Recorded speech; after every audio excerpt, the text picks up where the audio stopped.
Hello and welcome to PDA विद्यापीठ।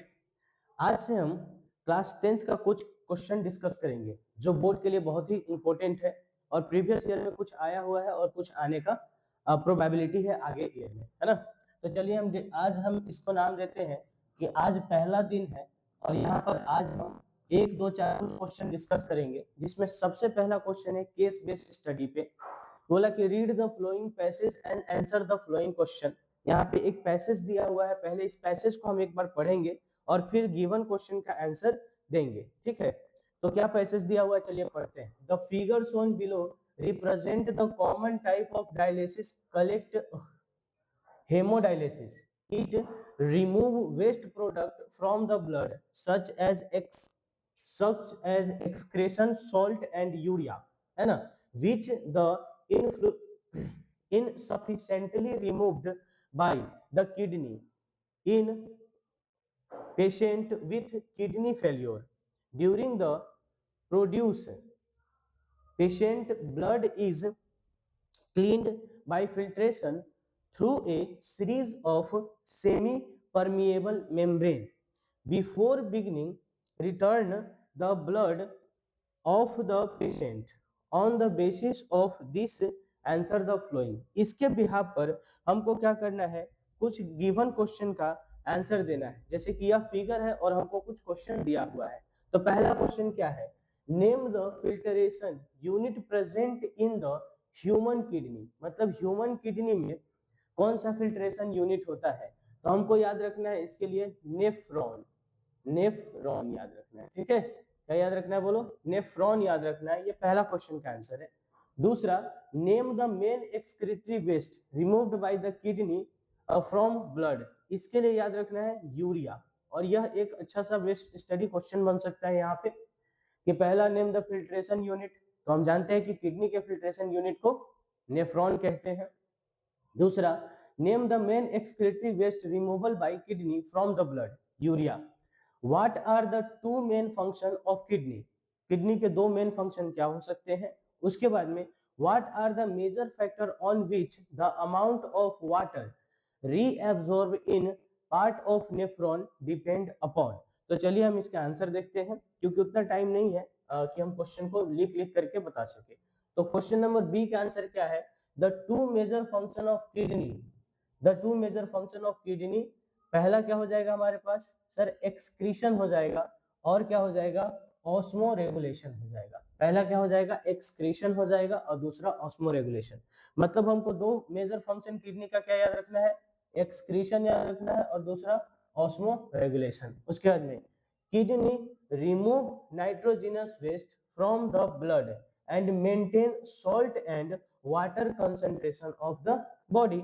मतलब कि excretion का मतलब होता है नाइट्रोजन वेस्ट को बाहर निकालना, और ऑस्मो रेगुलेशन का मतलब होता है कि जो बॉडी में सॉल्ट एंड वाटर है उसको क्या रखना, कंसंट्रेशन को मेंटेन रखने का काम है, ठीक है। अगला क्वेश्चन क्या था कि दो फंक्शन बताना है आपको, है ना, मेनली वाटर कैसे ऑब्जर्व होता है उसके बारे में। तो the factor on which amount of water is absorb depend, कौन कौन से फैक्टर पे डिपेंड करता है। तो सबसे पहला, the amount of excretory waste, और कितना excretory waste present in the body, कि कितना एक्सक्रीटरी वेस्ट हमारे बॉडी से निकालना है। दूसरा, the amount of dissolve waste to excretory, मतलब ये हो गया amount of dissolve waste to the excreted, ठीक है। तो ये क्वेश्चन का आंसर था, और यह एक अच्छा क्वेश्चन के कैटेगरी में आ सकता है। और जो स्टडी बेस्ड क्वेश्चन होता है वो या तो 4 नंबर का होता है या फिर 5 नंबर का होता है। तो ये 4 मार्क्स का क्वेश्चन है, अगर आप इस तरह से लिखते हैं तो आपको 4 नंबर पक्का मिलेगा। तो अगला क्वेश्चन पे चलते हैं, ये क्वेश्चन नंबर सेकेंड होगा। ये क्वेश्चन नंबर सेकेंड होगा। क्या लिखा हुआ है, match the column first and column second, select the correct option using the given. यानी कि ये है मल्टीपल चॉइस क्वेश्चन और ये एक नंबर का क्वेश्चन होता है, ठीक है। इसमें आपको चलिए, a metal that forms amphoteric oxide, हम बताए हुए हैं, आप लोग को याद होगा, हम आराम से बताए हुए हैं, जनाबे आली सबसे आसान पंजाबी सॉन्ग गाया करो। तो उसमें अगर आप देखते हैं तो आपके पास आता है ये एल्युमिनियम, यानी कि एम्फोटेरिक जो है गिवन में एल्युमिनियम के साथ चला जाएगा, ठीक है। दूसरा देखिए, the metal which melt when keep our palm, मतलब कि अगर हम अपने हैंड पे रखते हैं इसको, अपने ही हथेली पे रखते हैं, तो वो क्या हो जाता है, पिघल जाता है। और ऐसा मेटल कौन होगा, गैलियम ऐसा मेटल होगा। ऐसा मेटल कौन होगा, गैलियम होगा। उसके बाद में metal that react with nitric acid, कौन सा मेटल नाइट्रिक एसिड के साथ रिएक्ट करता है, तो आपको याद रखना है मैग्नीज, है ना, manganese. A metal which can not displace hydrogen from the acid, यानी कि रिएक्टिव सीरीज में जो हाइड्रोजन से नीचे होगा वो हाइड्रोजन को क्या नहीं कर पाएगा, डिस्प्लेस नहीं कर पाएगा, और ये हम बताए हुए हैं क्या हो जाएगा, गोल्ड हो जाएगा। ठीक है, तो ये क्वेश्चन का आंसर है। अगर आप ऐसे देते हैं तो 1 नंबर, नीचे मिलान चलान होगा उसको आप भर लीजिएगा। चलिए अगला क्वेश्चन। ये क्वेश्चन में दिया हुआ है कि मतलब कोई दो लड़का है ना, जो लेता है कि student perform some activity on two substance, एक का नाम है एम और एक का नाम है N, and record the observation in the table as shown in, मतलब कि वो कुछ इस तरह का ऑब्जर्वेशन रिकॉर्ड करता है, जैसे कि कट विथ ए नाइफ, मतलब ए नाइफ यानी कि एम जो है वो स्मॉल पीसेस में तो कट जाता है, जबकि substance N forms small pieces, है ना, वो मतलब छोटा छोटा पीस बन जाता है, फॉर्म्स स्मॉल पीसेस काटने की कोशिश करने पर। दूसरा क्या है, इसे तो कुछ खास पता नहीं चला। देखिए दूसरा क्या है कि बेटर विथ हार्मर, है ना, मतलब जब हम उसको हार्मर से चोट पहुंचाते हैं तो क्या होता है, शेप चेंज कर लेता है, यानी कि ये मेटल है। चेंज इनटू पाउडर, यानी कि ये नॉन मेटल है। तो हमको पता चल गया कि जो एम है वो मेटल है और जो एन है वो नॉन मेटल है। तो कौन सा ऑप्शन जाएगा, substance M is metal while substance N is non metal. ये भी एक बहुत अच्छा सा क्वेश्चन बन सकता है आपके लिए। ठीक है, मेटल नॉन मेटल का है, और ये भी 1 नंबर का क्वेश्चन है। 1 नंबर का क्वेश्चन है, और ये क्वेश्चन नंबर 3 है। Question number 3। चलिए अगला क्वेश्चन करते हैं। The gastric juice is secreted by the gastric gland, मतलब कि गैस्ट्रिक जूस गैस्ट्रिक ग्लैंड से सिक्रेट हो रहा है, and containing hydrochloric acid, mucus and pepsin, मतलब 3 चीज होता है, ये भी याद करने वाला बात है, इसलिए इस क्वेश्चन को हम लाए हुए हैं ताकि आपको कुछ इंफॉर्मेशन भी मिल जाए। जैसे कि गैस्ट्रिक जूस में क्या क्या होता है, तो हाइड्रोक्लोरिक एसिड होता है, म्यूकस होता है, और साथ में पेप्सिन होता है। ठीक है, तो बोल रहा है कि which activity will affect the absence of hydrochloric acid, अगर हाइड्रोक्लोरिक एसिड एब्सेंट हो जाए तो कौन सा एक्टिविटी अफेक्ट होगा, डाइजेशन ऑफ प्रोटीन, हाँ अफेक्ट होगा। डाइजेशन ऑफ कार्बोहाइड्रेट, इसको कोई फर्क नहीं पड़ेगा। डाइजेशन ऑफ लाइपिड्स, कोई फर्क नहीं पड़ेगा। डाइजेशन ऑफ स्टार्च को कोई फर्क नहीं पड़ेगा, है ना। तो क्या होगा, डाइजेशन ऑफ प्रोटीन अफेक्ट होगा। तो ये भी एक अच्छा सा क्वेश्चन है, क्वेश्चन नंबर 4 बोल सकते हैं, और ये भी एमसीक्यू का क्वेश्चन है, मतलब 1 नंबर का क्वेश्चन है। ठीक है, चलिए अगला question. During the cellular oxidation, the glucose ATP produced along with formation of other product in this reaction, which of the following event is associated with pro production of maximum ATP molecule per molecule of glucose during the process of synthesis। हमसे पूछा है कि maximum ATP का synthesis कब होगा, हमसे पूछा गया है कि मैक्सिमम एटीपी का सिंथेसिस कब होगा। तो सर हम सिंपल सी बात बता रहे हैं, यानी कि हमको चाहिए एरोबिक रिस्पायरेशन, एरोबिक। ठीक है, तो एरोबिक रिस्पायरेशन चाहिए। अब देखिए एरोबिक रिस्पायरेशन कौन सा है, इथेनॉल ईस्ट नहीं, ये एनएरोबिक रिस्पायरेशन है। लैक्टिक एसिड, ये भी एनारोबिक रिस्पायरेशन है। Carbon dioxide in yeast cell, anaerobic respiration है। Carbon dioxide in human cell, yes human cell में एरोबिक रिस्पायरेशन होता है। तो कौन सा ऑप्शन चला जाएगा, ऑप्शन नंबर डी। और ये भी एमसीक्यू क्वेश्चन है, ये भी एमसीक्यू क्वेश्चन है, और ये क्वेश्चन नंबर 5 हो जाएगा। चलिए अगला क्वेश्चन के साथ चलते हैं। ये असर्शन रीजन का क्वेश्चन है। देखिए इसमें क्या है, a piece of zinc metal get reddish brown coating when keep in the copper sulphate solution for the some time. ये बात क्या है, कुछ समय के बाद में वो क्यों कौन से कलर का हो जाएगा, रेडिश ब्राउन कलर का, और ये बात बिल्कुल सही है। जबकि इन्होंने बोला अगला रीजन में क्या बोला कि copper is more reactive metal than zinc, नहीं, कॉपर जो है वो लेस रिएक्टिव होता है जिंक के कंपैरिजन में। मतलब हम यहाँ पे बोल सकते हैं कि असर्शन सही है और रीजन गलत है, असर्शन सही है और रीजन क्या है, गलत है।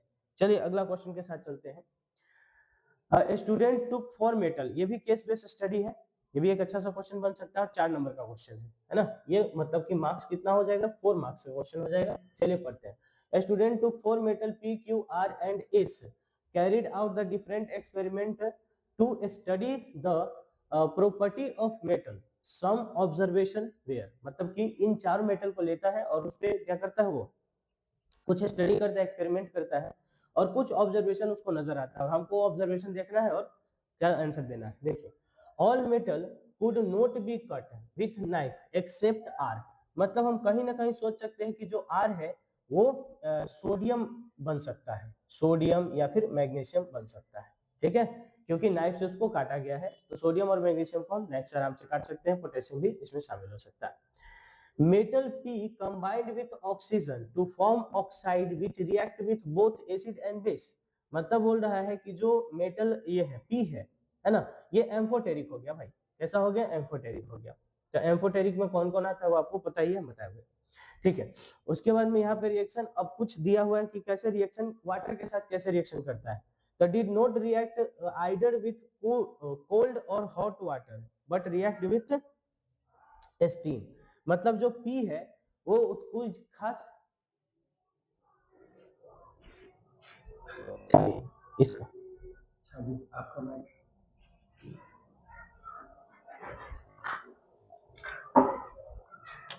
हाँ, तो यहाँ पे देखिए, यहाँ पे चले P did not react either cold और hot water but react with steam, है ना, मतलब कि इसका रिएक्टिविटी कुछ खास नहीं है पर रिएक्टिविटी है। उसके बाद में reacted with hot water and metal reacted floating, है ना, मतलब बोल रहा है कि रिएक्टेड विथ हॉट वाटर के साथ में रिएक्ट करता है एंड मेटल स्टार्ट फ्लोटिंग, मतलब स्टार्ट फ्लोटिंग भी करने लगता है, तो इसका मतलब ये हो, ठीक है। आर में क्या है, रिएक्टेड वोलेटाइली विथ कोल्ड वाटर, यानी कि सबसे ज्यादा रिएक्टिव होगा आर, है ना, did not react with water at all, water के साथ रिएक्ट नहीं कर रहा है, तो सबसे कम रिएक्टिविटी ये होगा, ठीक है, सबसे कम रिएक्टिविटी एस का होगा, सबसे ज्यादा रिएक्टिविटी आर का होगा। अब चलिए क्वेश्चन पढ़ते हैं और उसका आंसर देते हैं। Out of the flowing metal identify the metal which need store the kerosene, kerosene में किसको स्टोर करने की जरूरत है, तो हम पहले बोले सोडियम मैग्नीशियम बन सकता है आर, तो आर को कौन सा है, ऑप्शन नंबर ए, यानी कि क्वेश्चन नंबर ए का आंसर ऑप्शन नंबर ए हो जाएगा, ठीक है। बी में which of the following arrange the correctly increasing order of the reactivity of four metal, मतलब कि इस फोर मेटल में रिएक्टिविटी ऑर्डर लेकर चलना है, तो सर कोल्ड वाटर के साथ भी अगर सबसे अच्छा रिएक्शन कर रहा है इसका मतलब उसका रिएक्टिविटी बहुत अच्छा है, तो आर का रिएक्टिविटी बहुत अच्छा है, तो आर सबसे आगे किस किस में है, आर सबसे ज्यादा इसी में है बस, और सबसे कम रिएक्टिव यानी कि वाटर के साथ रिएक्शन ही परफॉर्म नहीं कर रहा है वो एस है, तो सबसे कम रिएक्शन किसका है, एस का है, तो सबसे पीछे एस चला जाएगा, यानी कि ऑप्शन नंबर बी हो जाएगा, ठीक है।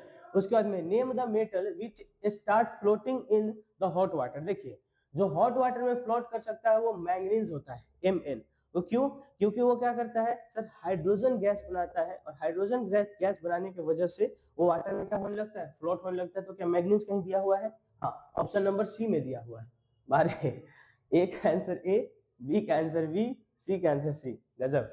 उसके बाद में डी देखते हैं, metal are react with violently with cold water which metal are could be, है ना, मतलब कि ये बोल रहा है कि जो आर है ना, वो किसके साथ बहुत अच्छा रिएक्शन करता है, वाटर के साथ, तो वो कौन हो सकता है, तो सर वो हो सकता है सोडियम, वो हो सकता है पोटेशियम, है ना, तो सोडियम हो सकता है या फिर पोटेशियम, डी का आंसर ए हो जाएगा, या फिर ऑप्शन नंबर डी एक और क्वेश्चन है वो भी देख लीजिए, metal S did not react with water at all which S could be, तो वाटर क्या हो सकता, एस क्या हो सकता है, सोडियम तो हो नहीं सकता, पोटेशियम हो नहीं सकता, तो बच गया हमारे पास क्या, जिंक।